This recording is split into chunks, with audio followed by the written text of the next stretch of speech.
All right, well let's get rolling. We got a lot of people in now. So welcome everybody. My name is Yao Enning, and excited to be hosting a pretty awesome webinar today. A couple of housekeeping things as we get going. Please engage in chat. So if we're as we're going, if you've got questions or insights to share, please drop them into chat. Yeah, and we'll be monitoring that and weave those questions into the conversation. Uh, Today's topic is all about how to turn tracked orders into signed-in shoppers, how to unlock different like new experiences once you've got people signed in, and then using those experiences to really personalize the entire shopping experience. I am very pumped to be joined by Joe, CEO and co-founder at Status, and Maier, founder of the world-class agency, Maier. And so I'll let these two introduce themselves and then we'll get started. Joe, why don't you go first? Sweet. Hi, Joe Vansena, one of three co-founders here at Status with Dustin Tevis and Chris Pinchot. I am in Columbus, Ohio, happily married to Martina, who's also in e-commerce. You guys may have met her, Martina Cronin. Let's see, I got my career in e-com started with Loop Returns. I was an early employee there, led growth and sales from 2017 to plus 4 years, 2021. And fell in love with Shopify. I am very thankful for Shopify, thankful for ecom. We get paid to help people buy clothes every day. And that's like my pinch me moment every day at work. So excited to be here. Thanks for hosting. Yes. And thanks, Joe. I'm Maier Bianchi, founder of Bemeir. We're a Shopify, Magento, Adobe Commerce, big commerce agency founded in Brooklyn, New York. Long-term work, have worked in the e-commerce industry over the long term, the last 2 decades, and the brand side, the agency side, more as a founder, and then previously done development and now more focused on solutions myself. And in general, just enjoy trying to understand the challenges facing different stakeholders in e-commerce and helping people solve their problems. That's what I get, that's what I enjoy out of this, is adding enthusiasm for people to conquer their own challenges. Awesome. Well, welcome both of you to the session. My quick background, co-founder and CEO at Malomo, based in Indianapolis. And we really help merchants manage the customer experience after a customer buys, serve hundreds of kind of high growth merchants on the Shopify ecosystem. Also married with 3 kids and a lovely French bulldog. That is me. So, okay, we're going to dive right in. We've got a lot to cover, so we're going to try to move really quickly through all of this stuff. We're going to bounce around on a couple different topics. We've got a quick demo of this new integration that we've launched, and some cool use cases that we'll talk through. But to kick things off, I thought it'd be good to get some perspective on the current environment. So it seems like, I'm talking to more and more merchants every day that are shifting more of their resources and their focus from acquisition towards retention initiatives. And so I'm curious to hear from you, Maier. What are you hearing from merchants about retention? Like, why do you think there's this growing emphasis or movement around this? Well, one thing is that the market is changing. Times are hard for everyone. Expenses have gone up tremendously. So obviously people are looking for ways to, continuously build revenue. And as there's like a threat of a recession, or we're in a recession, or there's a lot of, debate about that. And then, a lot of brands saw like skyrocketing growth in 2020 and 2021. And then in 2022, the trend came back down to more what the normal projected curve for e-commerce was. And in 2023, there's still a lot of room to grow, but brands really need to get smarter and invest in their community. So, the landscape around customer acquisition keeps settling, like in terms of iOS and those changes and how that related to privacy and like paid acquisition. And so, customer acquisition is as expensive as it's ever been with less opportunities. So brands really need to do more with the customers they've already acquired. And as it's more profitable to have a repeat customer than to keep paying for new customers. And so, there's a lot of like loyalty programs, which are good, but they're not enough of their on their own. So we're seeing also the growth of memberships and subscription style e-commerce.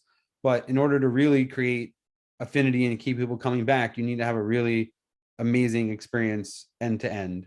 And so that's where we're focused, is on trying to do that more. Love that. Like, how are you when you're working with your merchants? I'm curious to hear, how you think of retention. Like, what does it actually mean to drive that within a merchant's business? And I know you mentioned a couple things there that you're helping your merchants focus on, but is there, like, how do you guys think about that at the Maier? One thing I've always tried to enlighten people is like, your storefront is essentially what your store would be in the physical realm, right? So find, like, just like if you were going to shop in your local community, which is what, like, depending on the size of your brand, you see yourself as, right? Like, we are the go-to store for this product or this type of product. And so, you want to find ways to talk to your customers and show that attention and dedication that you would in the physical space to your loyal and returning customers. So, the trend is to really focus on personalization, getting more creative with incentives and rewards programs, having a fast and beautiful website, fast more than anything, right? Because people are mobile focused and expect to not have their time wasted. So that's something that's always a big thing, is like performance killing, like fixing performance issues on their Shopify sites. And then beyond that, build a community, right? Like, find a way to talk to your customer. Either brands are experimenting a lot with live stream and shoppable video, or, you do more targeted outreach where you actually call your customers, or, meet them where they are on social. Just have an engaging community goes a long way to keeping people coming back. And then on top of that, outstanding customer service and that whole side of the experience. Like, once someone has made a purchase, being treated like you care and that you're not just like another number goes a long way. Like, I know me personally, when shopping in independent brands, that's what leaves a memorable experience. It's like how you were treated throughout the process. Yeah, love that. Love that. I'm curious to hear too, like, are there metrics that you're finding, like, you guys track, your merchants are using to track whether retention is improving or not? Yeah, and if you've got any insights there. Yeah, I mean, there's stuff around like lifetime value, and like, I would say, starting with it, keeping it simple, right? Focusing on, hey, if you're not getting more than one order out of this percent of your customers, you're not doing something right. So it's like, do something to cater to those people. So starting with that basic figure, right? How many of your customers are returning customers, and knowing who they are. And then on top of that, looking at the average order value of those customers, or looking at, how you can keep raising that, because then you're getting more return on the initial marketing used to acquire them. I started asking that question to brands very specifically, because you said it, where it's like orders equal one, or orders greater than one, like trying to track how many orders a customer a given segment has. We've started asking at the beginning of calls, it's like, which of these three segments are most important to you as you solve this crazy market? Orders greater than one, orders equal one, or orders equal zero? And I just started to create these really good conversations where people are like, oh my gosh, orders greater than one, I almost don't care about them because my job there is done. And that was a big realization for us, where it's like, we thought retention was going to be this big thing, and customers with orders greater than one or two or three or four were going to be so important. And most brands we've talked about are really focused on orders equal one and trying to get them to orders greater than one. And that's like the very specific spot they're investing in. So it's been like, I wasn't expecting to hear that from the market in this time. Well, that's interesting, Joe. So like, when you're talking with merchants, when you pose that question, it's like, if they've gotten a customer to buy twice, like, that is not where they're focusing a lot of the resources, because they've almost kind of like determined, we've already figured out how to get somebody from 1 to 2, and likely they'll go from 2 to 3 and 3 to 4. It's more of that, how do we go from one to 2, right? Is that what I'm hearing? Yeah, totally. And like, I'll be totally honest with it. We're a new product, so we're like creating a line item for a lot of brands. And when we were trying to create a new product line item in a budget and selling it at orders greater than one for customers, we're like, hey, we're going to nurture your best customers. We're like, we're not spending a dime on our best customers. We're spending on first-time customers to make them best customers. We're like, okay, lesson. Not a lot of willingness to pay to solve orders equal 2, 3, 4 problems. Yeah, that's really interesting. That's very, very interesting. At the agency I ran before we started Malomo, and then we were working with merchants. One of the things that they would often measure is not even like, because I think it's really like LTV. We talked about this yesterday. LTV as a concept makes sense to everybody. In practice, incredibly hard to actually measure and do that at scale, because you've got different things like cohorts happening, and all of those cohorts are experiencing different journeys and different products. And so a lot of the brands that we were working with, they just focused on percentage of customers each month that bought once versus the percentage of customers that bought more than once. So it's like, of our customer base orders that came in this month, 60% were first time and 40% were repeat. And we just want to move that number from more in the first time bucket to the repeat bucket. So that was the only two things that they were focusing on, which I thought was really, I think, Maier, you kind of said this, like just keeping it simple, right? They're just focused on that one metric of getting people that had bought once to two, and Joe kind of reinforcing that. So that's great. So I think that sets a good context as to like, okay, well, how are merchants thinking about retention? It feels like such a nebulous concept, but like, what does that actually mean in practice? I think it'd be interesting to sort of like narrow in a little bit. So like, what is signed in shopping, Joe? Like what? I feel like I've heard this. I feel like this term has been tossed around, but I'd be curious to hear from you. Like, what does that actually mean? What is it? Started out as logged in commerce, morphed into signed in shopping. It's basically this idea of how e-commerce can change if an individual was signed into your website. And can we start to get everyone looking at that world, and what kind of experiences would we create if that existed? And so like, there's a part of status, of course, where we want to be thought of when you think of signed in shopping. But honestly, you could think of signed in shopping absent of status, just like through your own website with an account today, anything you use to sign somebody in. So a couple of observations we saw in like building the company and getting things started: cookies are going away, consumer data is getting harder to get. Everyone we know is solving personalization by scraping data from you, right? Like you visit a site and that you've never given your email address to before, and then all of a sudden they send you an abandoned cart email. You're like, what's going on here? That's probably wrong. And the world's waking up to that. And so how do we solve personalization in a world where you can't scrape my data from me? And that's the whole world of sign-in shopping. If you can just convince someone to sign in, you know exactly who they are. They probably tell you more about who they are because they wanted to sign in. And now you can start to adapt a site to them. So that's kind of the big idea. And again, absence of status, like we always say that customer accounts and status can help unlock sign-in shopping, but agencies are the ones who create the world. It's like, because the site gets built and these awesome innovative ideas get built on top of sign-in. So that's the loose direction of where we're headed with that. Okay, got it. Maier, like, what do you, are merchants talking about this with you? Like, are they talking about like this concept of signing shopping? Do they care about it?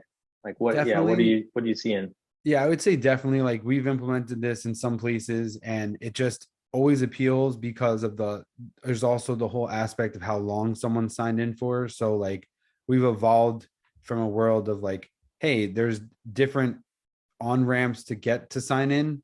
And I think specifically on Shopify, like that's one of the selling points, is that people are used to similar experiences. So if we can create that culture of people expecting it and using it more, it means like you can avoid neglecting it. And so I think status as a product gives a great way for people to address that, because otherwise you get dead-ended at the traditional, create a user and password or use social login, which is people are kind of tired of that. So there has to be something new.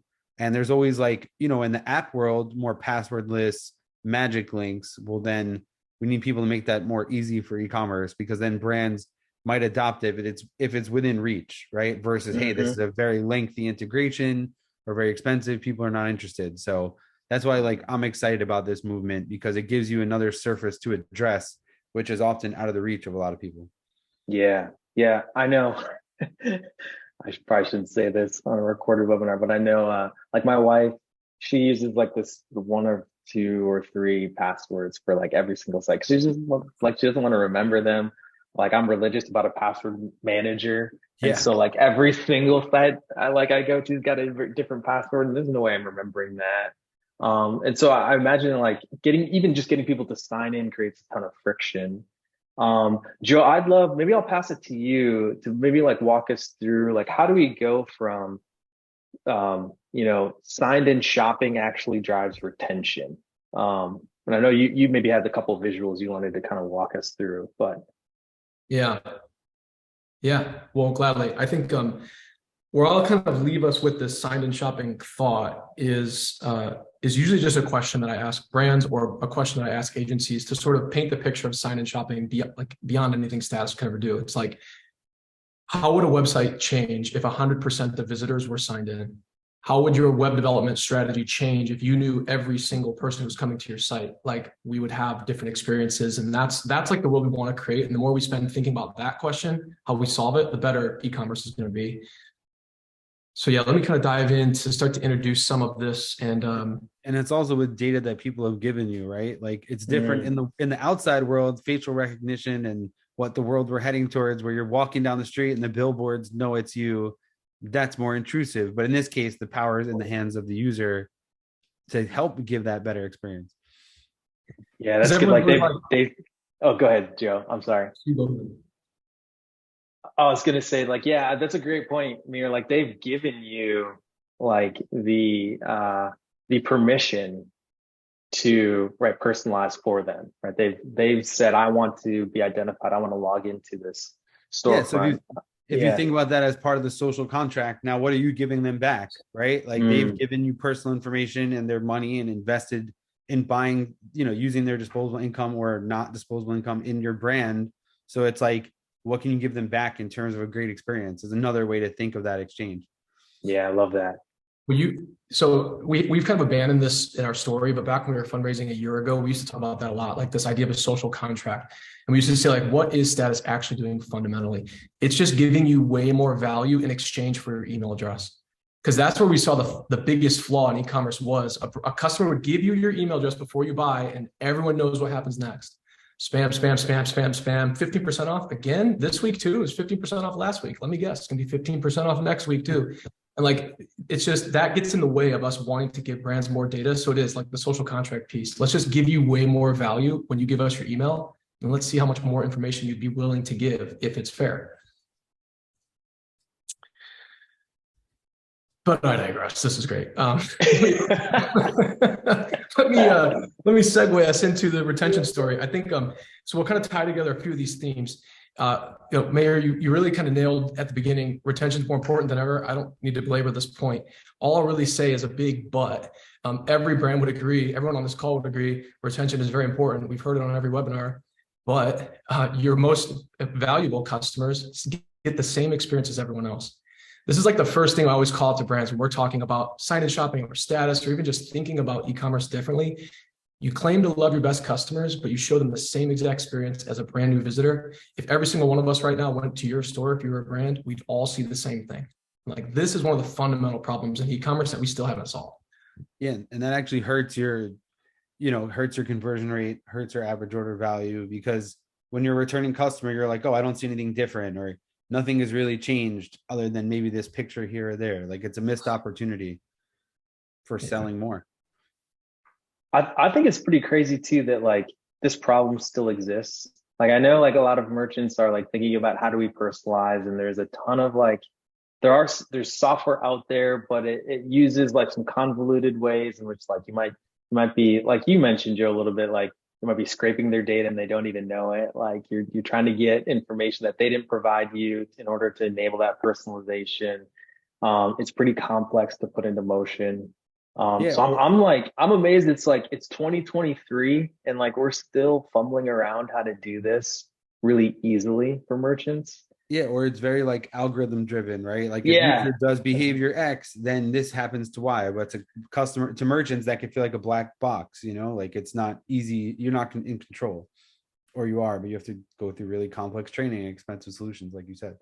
Mm-hmm. I'm ashamed to admit a bit, but when I was at Loop, we had Allbirds. I thought that was like the coolest thing ever that we serviced Allbirds at the time. So I had like 5 pairs of Allbirds. And the story I always told was I'd go back to Allbirds for like the 7th time and I would have to click men's, wool runners, my style. Then I have to click my size, my color, and then it would tell me it's out of stock. And I'm like, what the hell just happened? Like, you guys, I've given you almost $1,000 and I'm still going through 8 clicks to figure out that my size is out of stock. Like there's just some, obvious things that we could improve. Yeah, that's pretty good. I mean, that's not great, but yeah. And one thing to add is like, not everyone wants to engage on email and SMS, right? Like there's that people are tired of being spoken to the same way. So maybe if, your website is changing or morphing around them, that'll get someone's attention because they haven't seen that as frequently. Yeah. The attention span economy where our attention span lasts a second, and yet we show someone the same website 7 times in a row over the span of 3 weeks. It's like pretty obvious. All right, well, this is step 1. Big problem we see in retention today that people aren't able to solve that well yet. And then the second one, in addition to generic, is fragmented. And this has really blossomed in the last just few years where brands are installing more and more apps. And I mean, listen, we're adding to the problem too. Here's status install, just another app. But what we realize in bringing accounts in is when we start to think about someone interacting with any part of the site, that interaction, the social contract, so to speak, that's what you're getting here, a contract from the customer to give you a password, that should be spoken to everyone that's plugged into the website, not just the rewards program, or not just, in my experience with Loop, not just the returns platform. So this fragmentation is hurting retention too. Yeah, I look at this and I'm like, okay, if I want to check my rewards points, I have to log into the rewards app. And then if I click to go and look at my order history or my membership status, I have to re-log in, right, to a completely different app to get that same information. Like here, obviously on the right, we're showing track your order. I'd have to then go enter in my details. That is all friction to me. And I think as consumers, we all probably we can't touch and feel the products before we buy them. And so we have to use other signals in order to determine whether this product is a quality product or the brand cares a lot about me as a customer. And so we look for other clues, I feel during the buying experience. And friction is the thing that will degrade the confidence before that customer even makes that purchase decision. And sets the perception for your brand in their minds, right? So every little nick that happens along that customer journey just degrades your brand. You're the bank that you've been able to build with that customer. So this is pretty looking at it in this way, it's pretty obvious to me. But I think when you're in the day-to-day, you don't really think about those things. Oh gosh, yeah, I'm making my customers log in into 14 different apps in order to get the information they need. Yeah. And I would say that just speaks to that people need better ways to log in, or, how Shopify makes it easier at checkout, right? You shop at one site, it recognizes your email or your phone number, and then, hey, it returns you to Shop Pay, which has its own problems, but it's at least they're making it easier to shop on the network. So by being on Shopify Plus, you're gaining that effect, but that's a checkout thing. It's not across the board. Even if you're getting an account generated automatically, how do you make your customers use it more? And that's really the problem, because you have all these captchas and other things that are standing in your way the whole time, and they just make it more frustrating to be a customer. Hey, I know I'm me, you don't believe me? It just creates more of that weird dynamic where the lack of trust on the web impacts everyone. For sure. Well, I think this is where we tee up what we're here to solve together with Status and Malomo. And honestly, with an account, what can an accounts product and a tracking product do together? And I think when we look at all the things that it can unlock, the biggest and most important is we can help solve this generic shopping experience and then help tighten the entire tech stack. So this is where we're headed. I bet no one on here has really thought about customer accounts before, maybe because I've cold emailed you and you've ignored me and you're like, no, that was weird. Probably the only time. Allbirds IPO'd without a customer account. And so, there's a lot of there's a gap in how we could use this tool to benefit our growth. And so that's what we want to talk about today. So with a customer account, what starts to happen? Well, the first thing is the customer account ends up being everything about me, and it lives in my account. It's like really fundamental concepts here. If we're going to make a good my account page, what should be in it? Everything about me. And that's like a first step. You are a loyal customer. We have my points, my subscriptions, my orders, my clicks, my carts, my wish list. And what I told brands is like, if you have any other feature requests that you could put my in front of, we probably build it. And that's what should be here inside my account.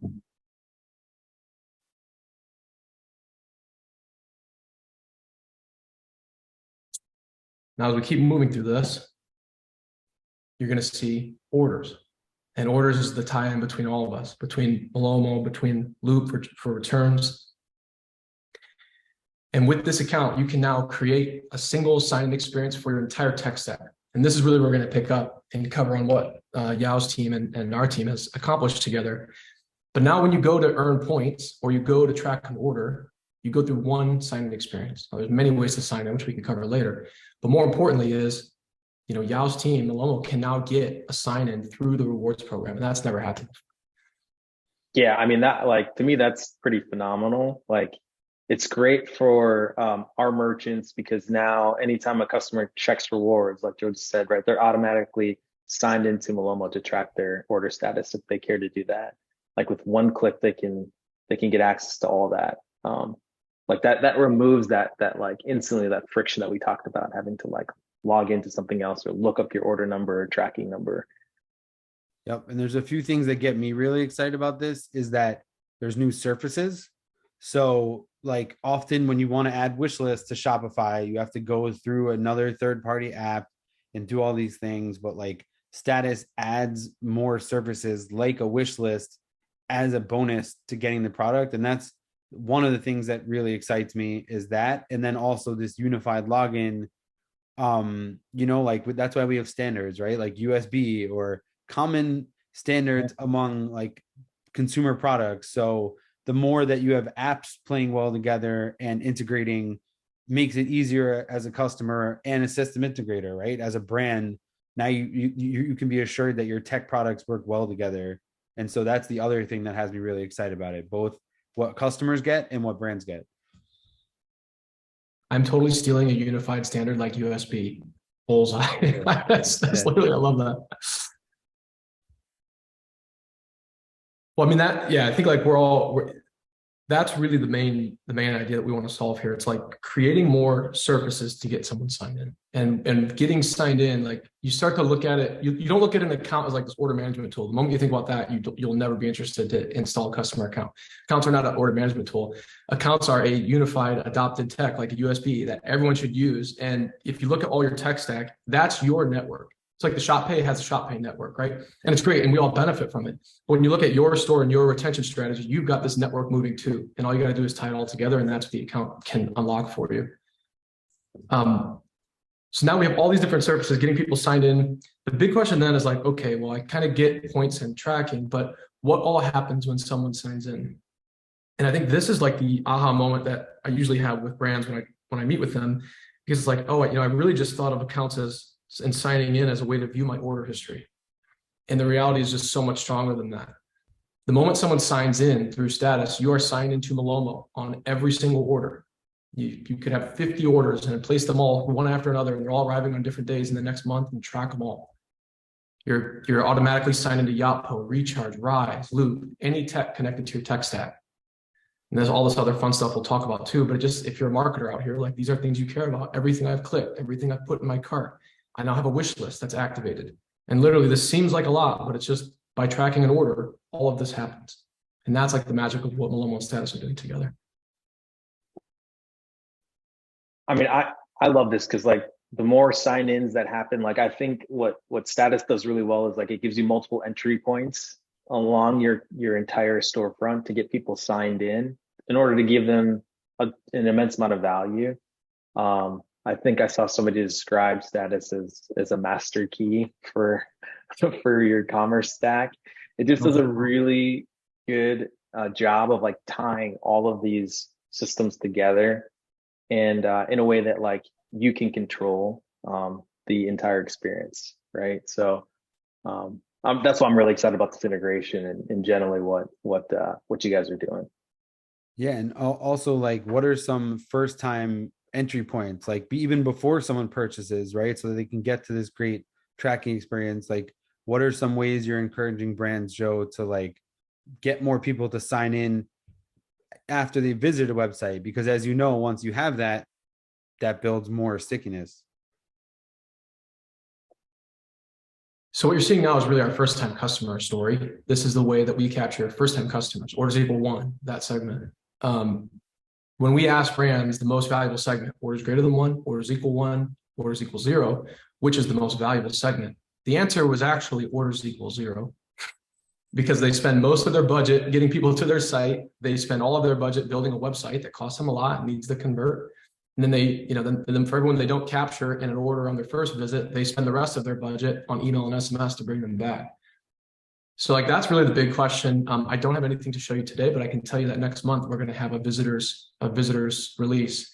We're thinking about welcome pop-ups totally different. Welcome pop-ups in that first interaction, when you give your email address to a brand, why aren't you just creating an account right then and there and being signed into Malomo before you place an order? Yeah, and that's what I'm saying. That would keep people even more engaged, because then you could start building that personalization more confidently. That's the holy grail. If you can convince a visitor to sign, no one would even, yeah, that's the holy grail. Yeah. All right. Oh. No, I was going to comment on just about Malomo in general, but like we can keep going to something more visual for that. Yeah. All right, let's do it. Well, that's what brought us here. That's why we're all here today. So we kind of get this idea of why a sign-in shopper even matters. And now it's really finding where these two stories meet. We can get someone signed in through all different entry points, but then one of the primary reasons they come into an account is to track an order. So here we are. We're going to walk through this quickly, the demo, and you can actually see some of the product live in action. But fundamentally, like, we're going to focus on the orders page, where there are many things a customer want to do with an order. But I'll tell you what the most frequent thing a first-time customer does is track a purchase. And that's where the story really takes off together. You're going to see how we can drive retention by using our order page and connect you to a logged in Malomo tracking page. Great stuff. And again, it is the most used integration inside of our customer portal today. Second only to returns. Second is returns. So these post-purchase interactions are valuable. Yeah, and I was going to say, just like, what I like about Malomo is it lets you deliver more beautiful and customized landing pages for status tracking, like order status tracking. And you know how, like, if a lot of brands are using tools like ShipStation or basic things like that, and they underinvest in it. So Malomo gives you a great way to do that, because at the end of the day, you are competing for eyeballs. The 10 minutes, 5 minutes someone takes to check their order is 5 minutes they could be scrolling on Instagram or doing something else. So if, once again, you're rewarding them with a better experience, that's just going to leave a beacon in their mind that, hey, this brand made this mundane task of checking my order a more pleasant experience, which, like you mentioned before, this bank of good faith that you give brands, hey, that adds a penny back in, and that adds up. Yep. Yeah. You said that earlier, Maier. Like, we're making deposits, right? We're making currency deposits in their account for getting goodwill, and eventually we'll ask for those deposits back, right? With an ask and trying to drive them to another purchase. But I love it. Well, if we're ready, we'll show this in action. What I'm going to focus on first is a way to get through to Malomo. We're just going to start to show the way that you have this like dance with all of your tools on a website now, and how all paths can lead back to Malomo. And I think that's what, like, our brands, when I'm making referrals to, one of the benefits of this product is we get to make referrals a lot, so we look good as a partner. But when we talk about this, it's like they see this path where now I can track an order and that customer becomes a rewards member. It's like, that's the stuff that just gets people excited. They're like, I need a tracking app now. And so we'll start to just highlight some of this dance that happens with all of your tools when everything's plugged into one place. First thing I'll do, I think retention immediately makes people think of rewards and loyalty. So let's start with that as like an entry point. This idea of someone wanting to view their rewards. And everyone's investing in rewards for retention. And what I'm going to show you is how I can track an order after checking my points. And this is just one of those things that was never possible before. So I'm enticed to join the rewards program. I can earn points by entering my email or signing in with Google. I sign in with Google, and I'm now signed into everything. And so you don't really see this as a first-time user, but you sort of watch as this all loads in. You've got points, subscriptions, orders, clicks, carts. And so now I view my points. I can click through to rewards pages, and I'm already signed into Yotpo.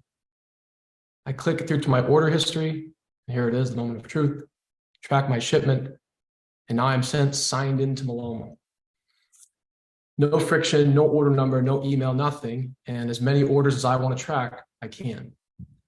And what's great is now it becomes this entry point, right? Like your rewards entry point gets you in.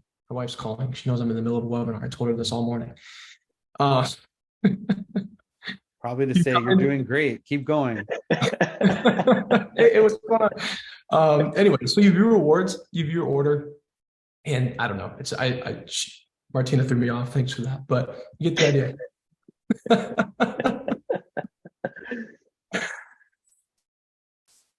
I think, yeah. I mean, yeah. I don't know if you want to add anything because we're yeah. What's like the quick. Yeah, so I think the like what I love about this is like, okay, there was one path of entry, right? Like we started with the mindset of the consumer was I need to check my rewards balance, or I'm going in to do one thing, and while I'm here I can check something else, and it's frictionless. Same thing is like if the customer comes to your site, right? Just looking to look up their order and see what's going on, like that's an entry point for them too. Like all of these things are just entry points into getting them into that logged in state. So I think, yeah, I think Joe, you had like a link on that first page too, where they could track their order, or they could start a return or exchange that in the footer, right? All of them drive you back into that logged in state. Once I think like, what I also wanted to quickly highlight too is, right, this is real estate that your brand can use. Like as soon as they track their package from Malomo's perspective, there's some interesting things that can get unlocked now with the status and Malomo integration. So as we scroll down and we might show our bestsellers on the page, we now have a wish list for those items as well, right? They can instantly just say, hey, this is something fun I'd actually maybe want to buy in the future, or curious to learn a little bit more about. They can do that right from the tracking experience. So that's one of the things I'm super excited about. I think it just unlocks a lot of new opportunities. And then I think like to take it to more of an advanced stage, like I almost wonder if we should talk about how we could use these entry points to drive personalization. And so maybe I'd ask you, like, yeah, what does this now enable? If I'm a logged in shopper, what does it now enable from a customer experience personalization perspective? Yeah. So for those of you watching now and those who are going to watch this after the fact, I want you to think about Shopify as a platform and like what being logged in allows you to do. So as you know, there's customer tags, there's meta fields. So think about zero party data, right? And like what you know about your customer. And now think about if you actually had a higher percentage of them logging in, what could you do to make your experience more differentiated? And that's where your mind could be exploding with possibilities, right? So if say, for example, I'm logged in, I'm Joe, I'm on this website. Now the whole website knows I'm here. So then why not personalize different areas of it based on that data? So for example, your normal PDP can now have a slight shift to be a more VIP experience, knowing you've ordered before, or knowing, hey, maybe you'll like this. And it doesn't have to talk to you the same way. So if you think about your website as something that's less generic and more able to be molded, I think you'll discover that there's a lot more you can do with your experience, such as customizing the logo, customizing the menu, like all these little micro customizations might really get someone's attention. And then the more personal data you have based that you're collecting around their visiting patterns or shopping patterns, then you can even slip in more things. And so, that's just like a conceptual level. And then per brand, knowing your brand and how you talk to your customer, you can take that so much further. And so, instead of more indirect algorithm based things like we spoke before, this can be more deliberate and more focused on actual behavior or tags, right? Like if the customer is tagged as a VIP, do something, and it gives you more surfaces. I keep using that word surfaces, but it gives you more places to talk to your customer. Joe, would you, as you guys were talking, it made me think of this. Would you let me share my screen really quick? Yeah, I was going to say that example you mentioned earlier would be amazing. So keying off what Maier just said, and some of these concepts that we're talking about, like one idea, right, is if Joe mentioned this, right, he shops with Allbirds and he has to go through a series of clicks in order to get to his ideal state.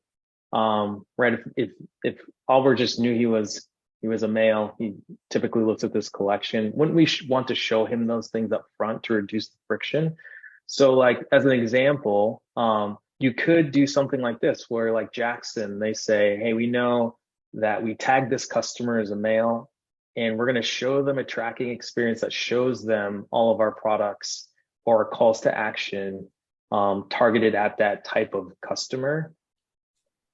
If I was a female, right, I'd show a different image with targeted product and call to action for that customer. Like that is the holy grail that we're talking about. And we can do that once we get that customer signed in and we start to track their browsing behavior and history. And then we start to use that data to segment and personalize the entire experience. I think this is just like incredible what we can as merchants now and operators we can accomplish with this. Yeah, and I love that example because it's also not that hard, right? It seems like one extra thing, but once you build this into your process, you get your team to start thinking this way, the possibilities are endless. And so this is just a great example of just catering to someone's, like how they identify, for example. Yeah. Like not to lose bury the lead. Like people will spend more when products they like are closer to them. Mm-hmm. And if you have things that are more relevant to me, I'll buy more. And like that's one of our early insights with clicks and carts. It's like things I've clicked I like more than things I haven't clicked. Things that fit my style I like more than things that don't fit my style. And like that's all we're really trying to do here is bring that more visible, more in front of every touch point in the customer journey. And tracking just happens to be one of the most valuable ones. Yeah, that's fantastic. Yeah, I don't think you've shared it. What's the number you said on like frequency of tracking the page? You had like a couple stats. I feel like we haven't touched on. Yeah. So I mean, when you look at like engagement across the order tracking experience in general, right? And why this is like a really good like gateway or entry into the signed in state. 20% of your overall storefront traffic will hit the tracking experience. That tracking page typically gets 4 to 5 page views per customer. So it's the information people want. So it creates a good entry point to get people engaged. The other thing that we've seen is that people, when they go to track their package, the number one clicked link across every single like Malomo tracking page is accounts. Like think about that, right? Like tens of millions of page views that we see. Number one clicked link is accounts. People want to log in. We want to give them easy ways in which to do that. Once we do that, how do we leverage that in creative ways to build your brand and drive better attention? That stat's still crazy to me. Yeah. No, because one of the things we learned is like no one clicks the account icon outside of these interactions, right? Like if you're not tracking or not returning or not managing an order, you're not clicking accounts. So it's really cool to see that like have a little flywheel effect where we can feed each other. And also one thing I wanted to make sure to mention about status that I like and got me really interested in the product was the 6-month login. Yeah. Being able to keep people logged in for longer, taking that back to tracking means less time wasted, means you're respecting your customers' time, and then now they can track easier and come back and the website stays personalized, which I don't think we think about it enough, but that's huge. Let me make a note on that because that's something we talk about a lot. And I think most people immediately say, I don't believe it, or how the hell does that happen, or what's that actually mean in if this extended login window for up to 6 months? So I always like to explain it, and I also love Shopify because it feels like the more in depth you go with brands, the more they like love it. It's like a very educationally focused community. They're like, tell me all the grimy tech details. Like there's a lot of an interest to go technical. So let me explain this just very briefly. So when you are signing in through Shopify, you may have your classic accounts on. It'll log you out every 24 hours. When you sign in with Status, we're powered by Google's authentication. So Google has an authentication layer, and it's very similar, if not identical, to what you use to sign in to Gmail. If you use this, right? So you're like signing in here. Now, that doesn't mean you need a Gmail to sign into your account, but that's the same underlying tech. So when we say sign in for up to 6 months, that's the max window Google's going to give a user. And what ends up happening, we can all recognize this. At some point between now and the next 6 months, Google's going to sign you out of your inbox and you have no idea why. Google has their own authentication, their own tracking, and they know when the right and safe time to log you out is. And so that's the same thing powering your new accounts. It's an extended window of time until Google says it would be most safe to ask them to log back in. And then your account resets. So glad we got to that point because we've been saying that, and I think most people look at us side-eyed, but that's actually how it works. And then what about the part about the magic link, right? Like how you're also giving people those easier one-click sign-ins, like just another surface that's not really customized a lot, or those Shopify transactional emails, or people delegate that to Klaviyo and, to other platforms. And so once again, if clicking on anything in the email logs you in, now all of a sudden you can ensure a personalized journey. So totally. Keep those gears turning because that's what you can do with this. Let me, since you brought up links in a different way, let me show you this. This kind of shows you what happens when you get a platform like this together. And honestly, with Malomo, we'll use this as an example with Malomo. So what I'm going to do, I'm going to show you like the craziest way that you could ever get signed into Malomo. I'm just going to sign into my account. This brand likes lowercase letters. They do like lowercase letters. And we have custom CSS. Thanks for the plug, Maier. Yeah. But anyway, so what I'm going to show you here is just a way that you can start to use links, right? It's like magic links we've all used. This is just a different way to use a link to bring someone into an account. So what I've simulated here is I'm a brand owner and I want to help get people signed in to my entire tech stack through my latest drop. I dropped a new spring collection and no one's seen these products yet. So I copy this link. And what's great now is you can use this in all of your marketing campaigns. So now it's like, I'm gonna sign out and pretend that I'm a customer that I just received an SMS, like a text or an email from a brand. All right, so here I just received a text. I click this link. It says like, hey, our new collection just dropped, sign in to save it, get it before it's gone, insert marketing speak. And you now send this link. I click the link in my phone and boom, sign in to save this collection. I'm now saving this collection and signing into every single order on Malomo. I'm signing into every single order on Boot just because I really like these products. And so links are really like the sweet spot. When you unlock sign-in shopping, you use links for everything just to bring people back and make it way more engaging. That's pretty good. That's very clever. And so you can use, I think you just said this, like you can use these links in any marketing channel that you might be promoting different things in, right? On SMS and email, on social. Totally. Okay. Yeah, what we really want to do is like use any page as a reason to get someone signed in. Our job really, we have a responsibility in this position as accounts and sign in to have everyone's best interest at heart and really make sure that like we're serving all the tools that we're helping sign in equally. Like we can't be a returns account, like we couldn't be an account built for returns. It just violates the whole idea. And so links become so important there because every page is its own link and every page is a way to get someone signed in. So now brands can use recently viewed to get people signed into Malomo. Brands can use saved items as a link that then brings people back and gets them signed in. So links are everything. Once you're in your like second or third month live with us, you're really breaking the account apart, putting it out through all your channels. And also just from a UI perspective, like think about what it takes to get some feature like this. If you were building it yourself, that's another value add of the product. Both like, for example, if you tried to build a customized status tracking landing page yourself, well, now you don't need to because you got Malomo. And the same thing here. If you wanted to build a more slide out customer bar, now you don't have to. And what's funny is like I'd envisioned something like this for a different B2B project we were working on, because I was like, wouldn't it be great if all your information was at your fingertips without leaving the page? And this kind of answers that too. So I don't think that should be overlooked either, because that's the other reason why people don't like logged in or don't promote it on their website, is because it takes you away from the collection page. It takes you away from the product page. Well, that's one great thing about this, is it doesn't. And so that to me is also one of the unique aspects of status. It's my favorite thing of our mutual demo is when your beautiful tracking page and our account can share one space. It's like we're not competing. It's like it's one cohesive experience. Yeah. And it all looks on brand, right? It's making it more idea. Exactly. It's making it more app-like, which when you don't have a native app, this is the next best thing. Mm-hmm. Yeah, that's great. So I know we're kind of running out of time here. And I'm not sure if folks have any questions that they want to ask. We probably have time for one or two. So let me. Very curious what people think. Yeah, let me pull up our Q&A. So someone asked, BFCM is right around the corner. The BFCM next month? Feels like I spend all my entire year prepping for BFCM.